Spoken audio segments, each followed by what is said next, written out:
Hi there, my name is Captain Dan Cohen. I'm with Williamson County EMS, and I'm here with Dr. Tanya Glenn, and we would like to welcome you to our new program, Rescue You. We're here to talk about your mental health and what you can do to improve your situation in your job and your life. Tanya, today, what are we going to talk about? Today we're going to talk about anxiety. Anxiety, all right. Well, anxiety is certainly something that I've felt in the past, and actually I'm feeling it this morning because I'm not used to being in front of the camera. But I'll start with some questions that are from you, the viewers, and that's pretty much how we'll do this show. You guys are going to send in the questions, and we'll do our best to answer these questions for you. So, our anxiety question for today: how do I get over the feeling of not being good enough? We work in an industry where the only time feedback makes it to us is when we have failed. The bar for success is so high that at times it feels like it will never be reached. There are so many things out of our control, yet the outcome of that situation still lies at my feet when things go wrong. I love this work and still get excited every day by it. I just also have this feeling like it will all be gone tomorrow. So, really, this is something that I think a lot of us tend to feel when we work on emergencies and things that are super high stress, that failure is not an option. So how are some ways that we can deal with this feeling of not being good enough or not being ready for the challenges that we may face? I am so glad this question was asked. This is really pervasive in public safety. And everybody who comes in here talks about how you're just one mistake away from the end of your career, and you always feel that pressure and you feel under the gun. So I think that the biggest thing to understand is that when we work in public safety, what happens a lot of times is you hear the worst stories, and sometimes you see or you witness some of the worst sort of situations going wrong, and it plants this seed. And the seed is self-doubt. And when you're stressed and worried and fatigued and you're going through life and life's issues, that seed of self-doubt sort of fans its ugly fire, and it gets a little bit worse. The biggest thing that we tell our clients and our patients is that muscle memory and practice and repetition are your biggest friends in terms of your performance. What that means is that you get after the skills that you're the worst at. And really, does anybody want to practice the stuff that they're not good at? No, we want to practice the stuff that's really smooth. That's right. But it's so important to take your absolute worst skill and go do clinicals and go to classes and talk to people who are senior to you, who are really skilled at it, who've got that magic touch, who can show you exactly how to do it and get really comfortable with your skills. And then what you do is part of that also, now this is the internal sort of, this is even harder than the practice, is that we call it cognitive thought stopping. So when you're on a call or you're en route to a call and those sort of demons start running around in your head of, oh my gosh, you can't do this, and what if this goes wrong, and what if that goes wrong? What we like to do is we like to train you guys to go through every possible scenario, to really practice in your head how you're going to go and approach every possible scenario that happens with success. In other words, so if the demons of self-doubt have kicked on, what we really want you to do is squash those and work on squashing those. And people come to therapy for that. And what that does is it really builds your awareness of how you speak to yourself and your internal dialogue. And we teach you how to take that internal dialogue and turn it into a much more productive, positive, if this, then I'll do this. If this happens, we'll do this. Those are the kinds of things that we train you to do. And then we set you on your way, and what we notice is that the anxiety and the stress really starts to come down. I think in the organization where I work, at least, we're very fortunate in that we have your back when it comes to making a mistake.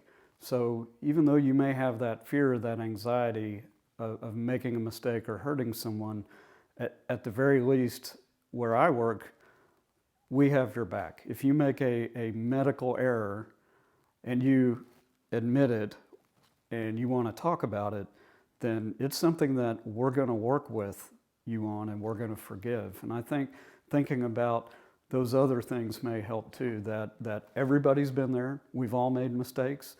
Paramedics do it, cops do it, doctors do it.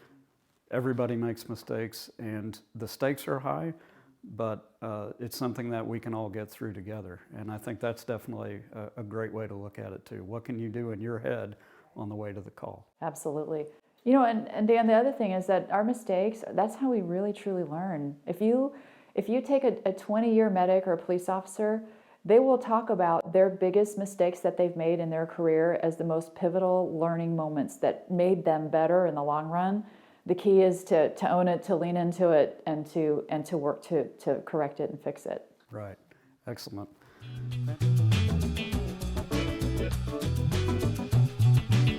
We have another question about anxiety. Is it normal to become more anxious about events that may not have necessarily affected you early in your career? Is this a sign that someone may be suffering from an underlying condition? I know for sure that there are things that when I started, they really didn't freak me out too much. And as I moved on in my career and I knew more about the situation or really had a better understanding of it, I had a little more depth of concern and curiosity about it. This isn't my question, but how would you answer this question? That is 100% legitimate. Absolutely. You know, when you come out of school, half the time you're in your head with your protocols. You're just trying not to mess stuff up and kill the patient, and you're so wrapped up in you know, calculating drug ratios in your head and not getting things wrong. And what happens, you guys, is over time you see some things, and simultaneously, like in your personal life, you have children or you have aging parents. And so what happens over time is the calls morph less into protocol and not killing people, and it becomes more about knowing the gravity and the true gravity of certain situations and being able to think on your feet and manage that. And of course, kid calls, when you're young and you have no children, you're just trying not to screw up this pediatric patient. Right. But when you're older and you have kids, I mean, it just completely wallops you and it kicks your butt.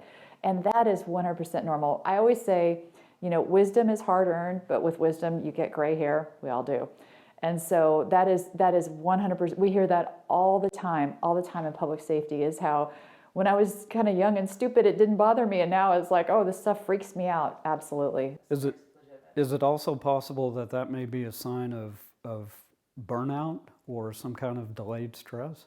No, we look at burnout in terms of apathy towards the job and distaste of, you know, the public and patients and those kinds of things.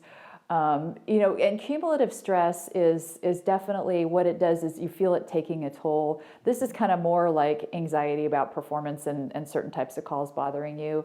So if anything, this person is really guilty about caring Yes. about their patients. Yes. Or their job or whoever they're dealing with. Absolutely. Well, that's horrible. Bad on them. All right. One more question about anxiety, Tanya. How can I keep anxiety at a manageable level while at work with ever increasing demands? So the key is to get ahead of it and to stay on top of it. This is a daily routine. This is not like a sort of a one-shot kind of wonder. This is absolutely imperative that you guys manage your stress continuously. And what we're doing with that is we're just really working, as you all know, we've kind of changed stress management to resilience. And so your resilience is the stuff you're practicing every day. Your hydration, nutrition, rest, and exercise, your family, your faith, your friends, your hobbies, your life outside the job, right? So as you go into a 24, of course, you're producing more adrenaline, glucose, and cortisol, and you're elevated, and your vigilance is up. And a lot of people think that that's anxiety, but really, truly, that's just being ready for whatever is going to be handed to you that day. So what we want you to do is come to work rested, come to work nourished, come to work hydrated, come to work ready for whatever you've got. And the better you take care of yourself physically, the better you're going to feel psychologically. So, is what you're saying is don't let your hobby be being anxious. Exactly. Okay. All right. I think that makes sense. Dr. Tanya Glenn, thank you, and thank everybody for watching Rescue You. If you have any questions you want to ask us on Rescue You, go ahead and scan this QR code and send them to us. Please understand, in no way is this a counseling session or any sort of clinical advice. If any of the content has triggered you, or if you feel like you need help immediately, please reach out to your local mental health professionals or to any peer support teams that you have in your area. If you're in a crisis, here are some national resources for you to contact immediately.